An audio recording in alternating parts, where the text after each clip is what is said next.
understanding.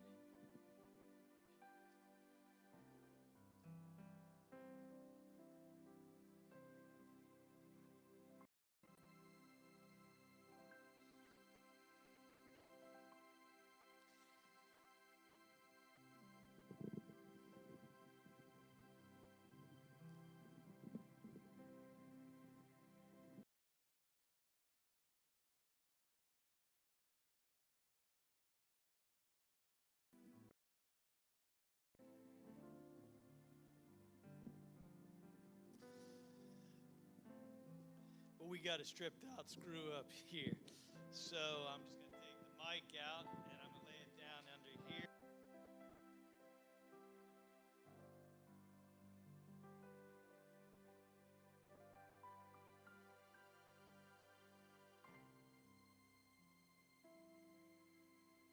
I would like to thank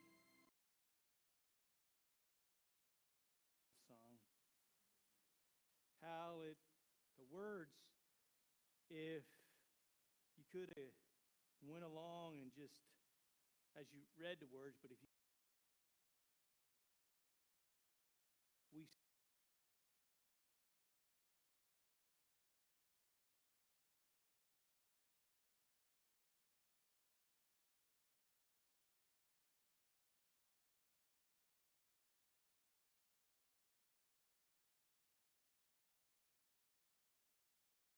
up last night and said, "Are you sure you didn't miss a D and it's faith bridled?"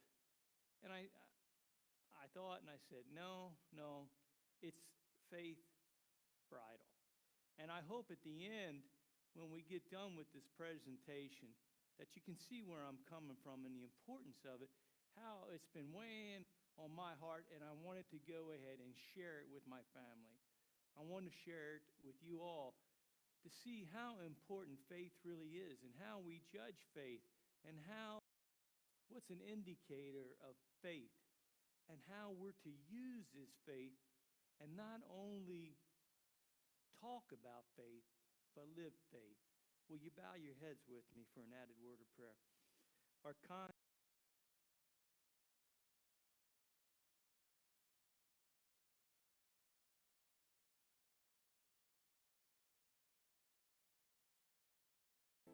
as we discuss faith and how important faith is and how we have faith, but many times we say one thing but do another.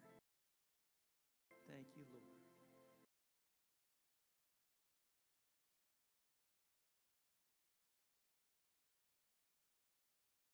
I want to ask you, talking about faith, which two books of the Bible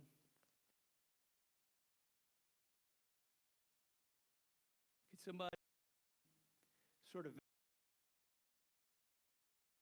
say talks the most about faith?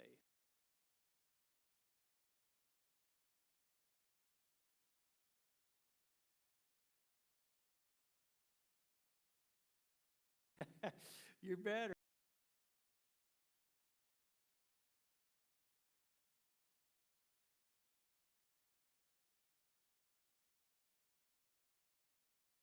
Take a lot. I heard okay. Well, you didn't go wrong with that.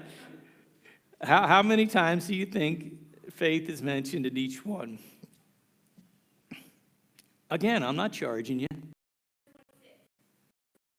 A good try, but you got it about 4 times too much.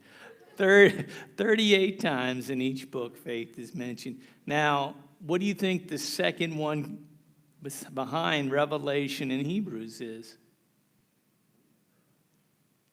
Okay, you were doing so good. Well, they're tied for first, so we'll say the second one. You know, they're up there for first. The second one. Galatians. Anybody else would venture a guess? Revelation. That's only 12 in Revelation, but James. I can't remember how many is in James. Psalms. Psalms has 37. So, as I was going through and reading, you know, and you're probably wondering, Well, Rob, my brother, and count it a joy. I'm reading from the New King James. When you fall into adversities times, knowing that the testing of your faith produces patience. But you may be perfect and complete, lacking. Help me. I have the biblical definition and I have the dictionary's definition of faith. But help me, what is your definition of faith? When you hear the word faith, what do you think is faith? Trusting God no matter what. Loyalty. Anyone, anything else?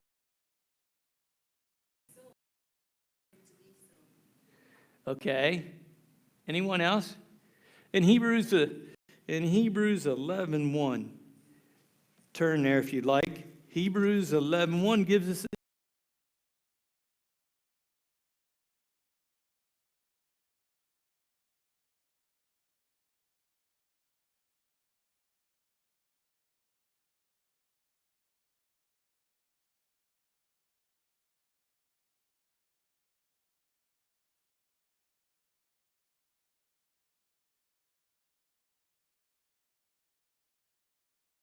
of things not seen.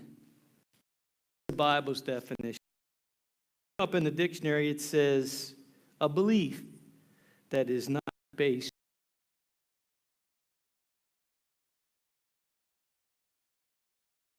on the definition of faith. To you, how do you know when you see faith?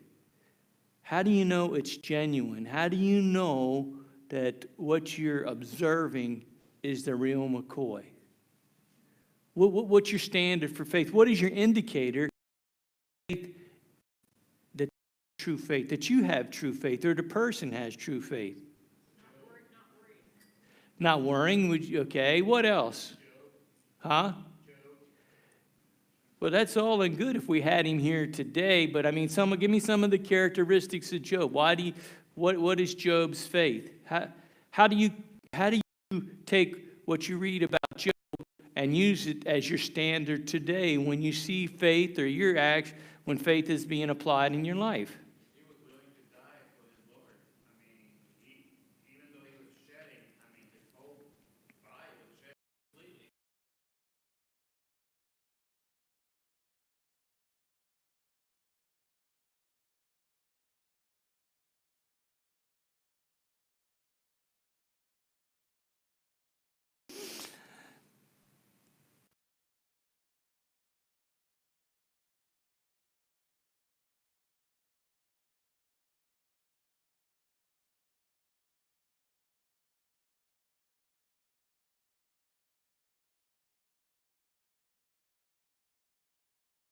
Said, look here, old man. Make it a done deal, move on. I'll collect the insurance and we'll make things happen here. And then he goes in and he goes talking and talking, and at the end, he goes, and I appreciate talking about Job. God listened to him all through. If you look up faith, Job has faith mentioned, where he's making statements all through. And then at the end, God's been listening to him. And it goes into more, but I appreciate this one. God says, where were you when I hung the world? Where does the wind come from? He goes through and just starts giving all this about himself, God, and asking Job. And Job realizes at the end, man, I just spoke, and I didn't even know what I was talking about. You take a look at me. Do you realize that I am a good actor? I have got Emmys. If you go to my house, you could see the room. My acting ability. How I go through and I've acted. I thought faith.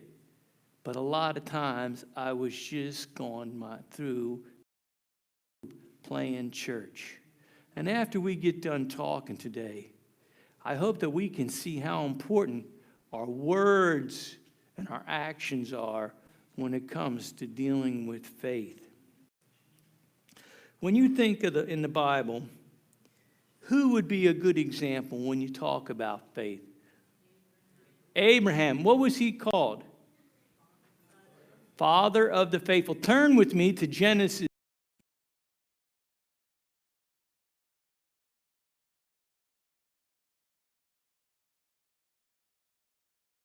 What makes him the father of the faithful? What clarifies, or what goes ahead and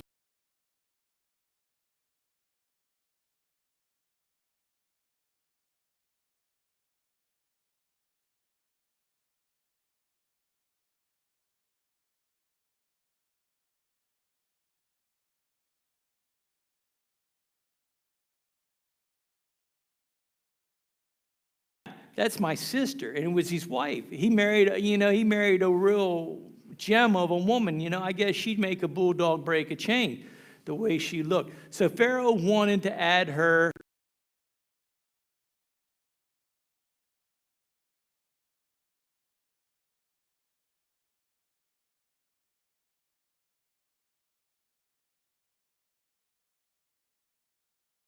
What does he say to him? He says, "Why did you set me up? Why did you?"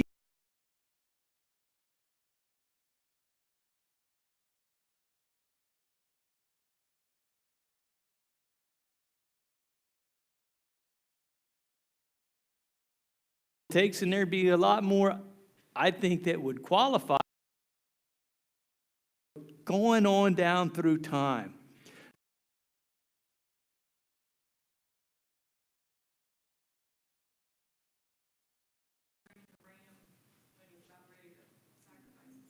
Yeah. But before that, to have a son when his wife's barren at an older age, to go ahead and to have.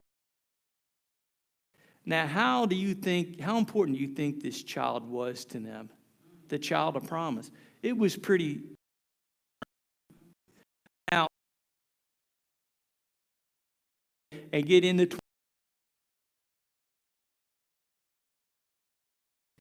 Pack up the donkeys, get your servants, get wood, take it up. I want you to go ahead and sacrifice your son.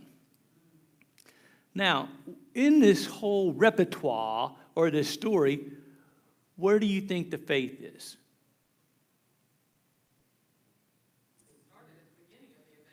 Okay, well, what is it? What marks in your mind the faith? What movement did he do? What caused him, or what do you say, man, that is one faithful man? He was going to do it. His actions, right? Would you say his actions? Loading up the donkey, getting the son, going ahead to go ahead and perform. Would you say is faith?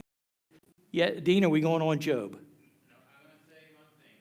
I would say Isaac had more faith than his father did. At this moment? At this moment, because Ethan had.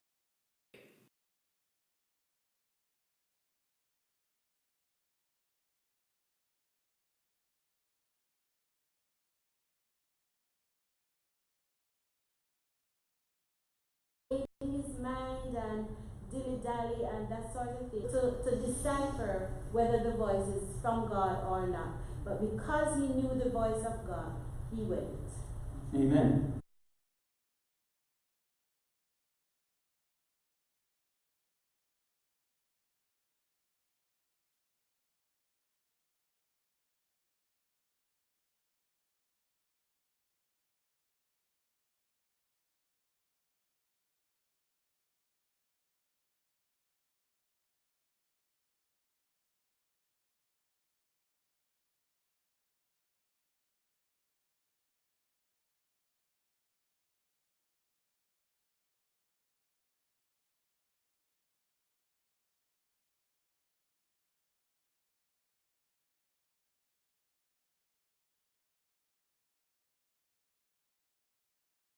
You're up on voice. Go ahead. Somebody.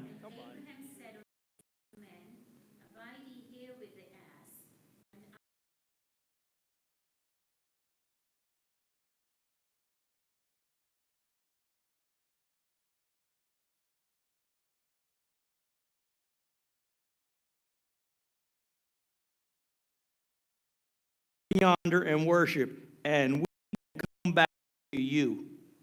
That pronoun we. Okay, what's verse 8 say?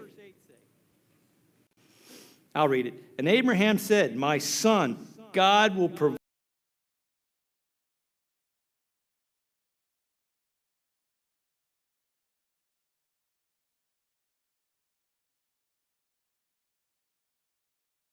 backing up and ready to go. And that is important, the action. But what is so important too that goes along with it is the words that he said with the action. Because he truly felt that he was coming back. And this is where I want to touch on today. Faith. And that's why the faith bridle. So many times we go through and we talk faith. We say, okay, it's important.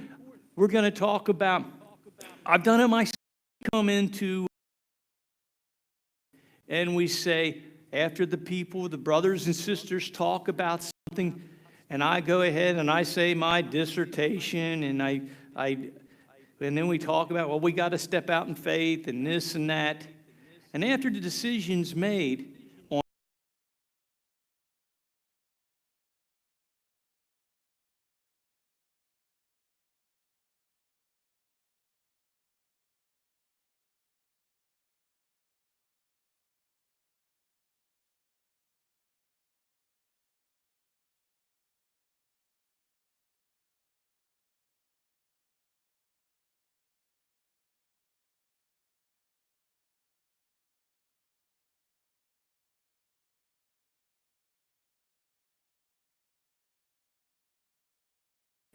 my faith is surrounded on what I see, it's tangible. God isn't doing what I expect, so I want to throw the baby out with the bathwater.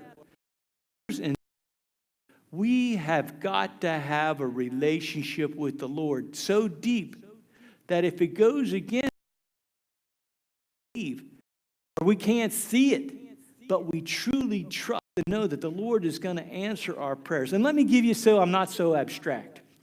Say we have a board meeting, okay? We need 7 people at a board meeting. 7 people don't show up to have a quorum so that we can take care of church business. 7 people don't show up. You know what we do because our lack of faith? Knowing that all things, instead of claiming the promise that all things work together for good, we set and ostracize the people that didn't show up. There is a reason. Yeah, it'd been nice to have the people to show up. And yes, maybe we could go out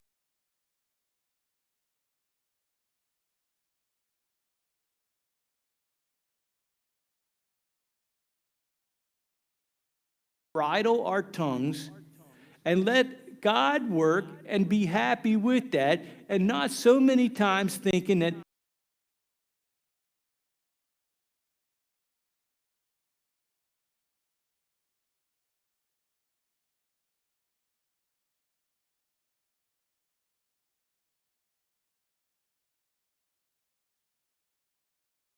ostracizing her and telling her she needs to do that, or these people. I am a prickly pear. Times our faith stops with the action and our words don't cover their actions. We need to have both married together so that a sweet fragrance comes from faith. If not, it takes away from the action. What happened with this story we would have read? He loaded up his donkeys. He put the wood, got his son, and they went on their way. And then when the servant says, hey, back in 5, he tells the servant, he says, well, hey, I'm going up there. I don't know the beginning from the end, but hey, I hope we come back together. See how it takes away, would he have earned the title Father of the Faithful? And we do that so many times by the way we go ahead and expect God to do things the way we want, but we don't do it, or he doesn't do it, and then we're ready to throw the baby out with the bathwater. Now let me ask you, brothers and sisters, how do you go ahead? Do we play church and say, well, hey, okay, Rob's watching. Now I'm going to step out in faith, and I'm going to say all the cute little Christian things, by faith and this and that. Brothers and sisters, the only way Abraham could have said those two statements in 5 and 8 is that he held a heartfelt condition. If we don't have this heartfelt condition, if we aren't studying and wanting to know Jesus, how can you have faith in somebody you don't know? Like you've heard me say before, first time I met Maria, I loved her. But I was attracted to her, okay? I never gave her my bank account number. She wouldn't have got nothing out of it anyway. I lived paycheck to paycheck till she came along. But the thing is, but after I got to know her, she handles the money. Let her handle the money. I open up, she's in control of all things. How about that with Jesus? Do we allow him? If we don't know him, we can't allow him, or we don't allow him to have complete control. And we can't say statements. They're false, they're hollow. We can't say the statements like Abraham said. We'll be back, and God will provide the ram. We put riders on that. Well, I'm stepping out in faith, Lord, and I hope that this works out good. I'm only human. But then where's our faith? Where do we trust? Where's our faith? You heard me. Let me tell you a story. Before we do that, let's read James 5 and 6. I've told you this story, but it works so good. It hit me right between the eyes what it truly meant. Read 5 and 6. Are you there? In James 1, we're still in James. I'm sorry. I had you in Genesis. Let's go back to James. I'm getting ahead of myself. James 1, 5 and 6, please. If any of you lacks wisdom, let him ask of God, who gives to all liberally and without reproach, and it will be given to him. But let him ask in faith with no doubting, for he who doubts is like a wave of the sea, driven and tossed by the wind. Do you see that? If we lack wisdom, but if we doubt, you see 6, but let him ask in faith with no doubting. Let me explain something. I'm going to tell you a story I've told. If you've heard it before, just hang on with me and let me finish it. It's about my flying escapade. I don't like to fly. Can you believe I work on planes, but I don't like to fly. I don't like to fly because I'm okay while we're flying, but as soon as we get there, when they transfer from the engines, they turn the engines off and go to the APU, it gets a little warm in there, and people are standing up over top of me, and I like my space. I don't want you around me, because I get a little antsy. At times, I get so anxious, I got to get up and go to the back, and on the bigger planes, they'll open up the back door so they can start loading in the food for the next flight. I stand there. As long as I have air hit me, I'm okay.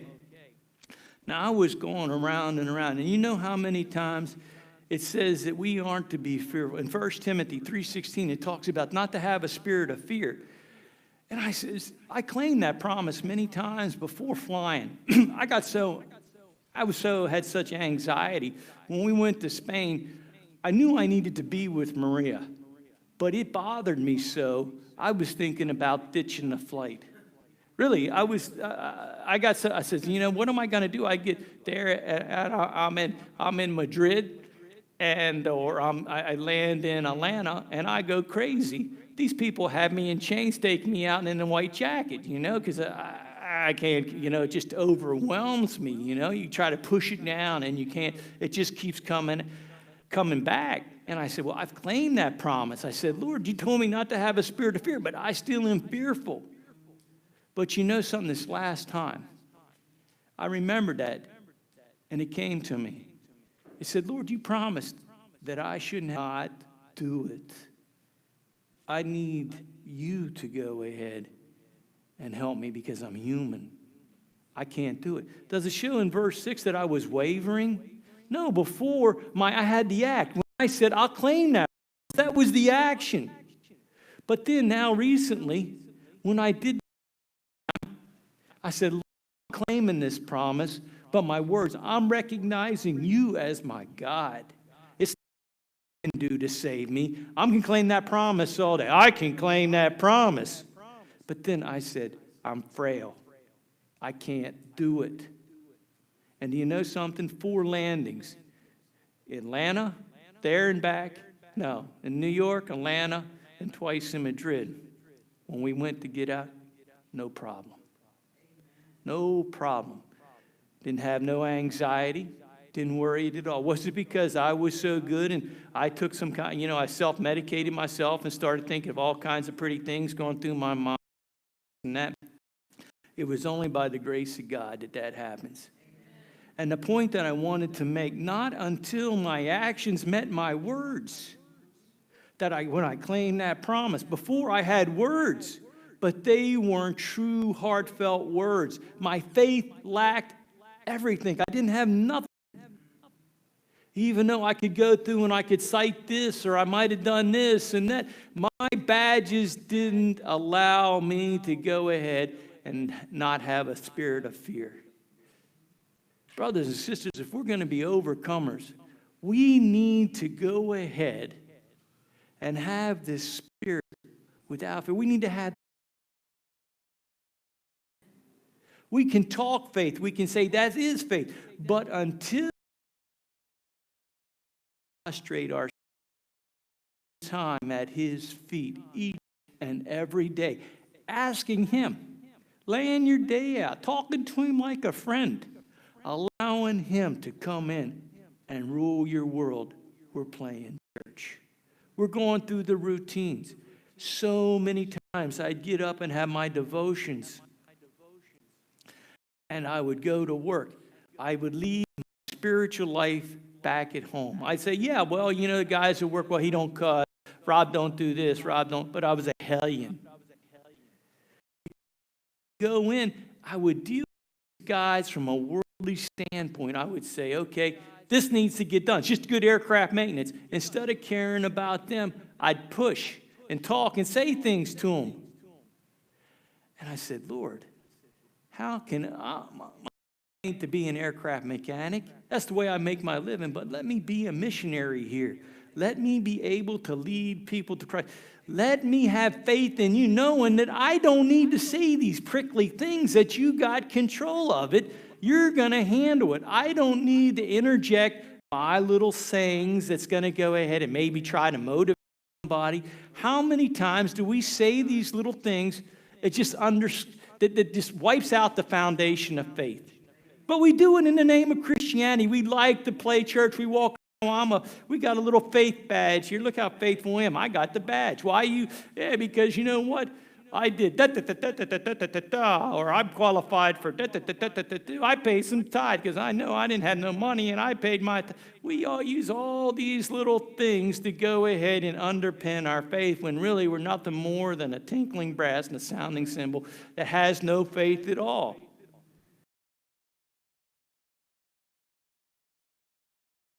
But if we're really going to know him, the faith will come. You want to do it because you like Abraham, because you love him. You can trust him. And you'll see how the more we do like the more now, he fed my faith, that little faith test that I asked. I said, Lord, help me. And now the faith will grow a little stronger. And the next step, and the next step, and the next step. I don't know where I'll be from a year or what my next faith issue is going to be, but we need to keep him in prayer. And you said, I said that I was an actor and I got Emmys. I could go through and I talk church. I could talk church. I knew how to say Adventist things. I know how to say Christian things because I was an actor. But my faith lacked. But I got an Emmy for it because I could say all the things. How many of you got Emmys? How many were a tinkling brass and a sounding cymbal?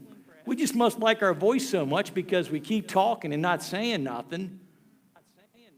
Where the rubber meets the road, my dear friends, is we got to get active. My righteousness is as filthy rags. Over in James 1 and in 26. Check this out. 26. if anyone among you thinks he is religious and does not bridle his tongue, but deceives his own heart, for this one's religion is useless. You see, if we can't bridle our tongue when it comes to actions and our words, if we underpin it with doubt,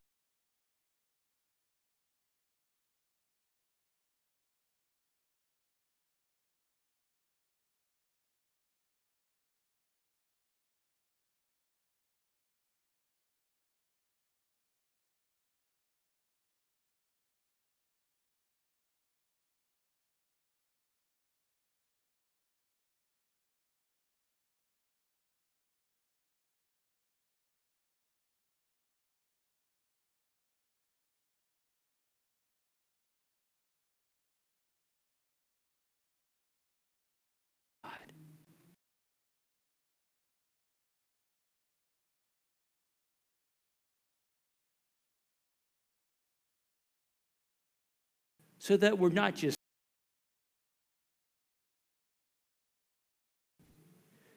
today for us to get to know our Savior, not just going through routine, asking Him to sup with us, to talk with Him each morning, to give our day to Him, to allow Him to rule, truly rule, back out of His hands, not slap Him in the face, but truly trust Him. This relationship has to begin. If it hasn't started, it needs to begin now. No more playing church. Thank you.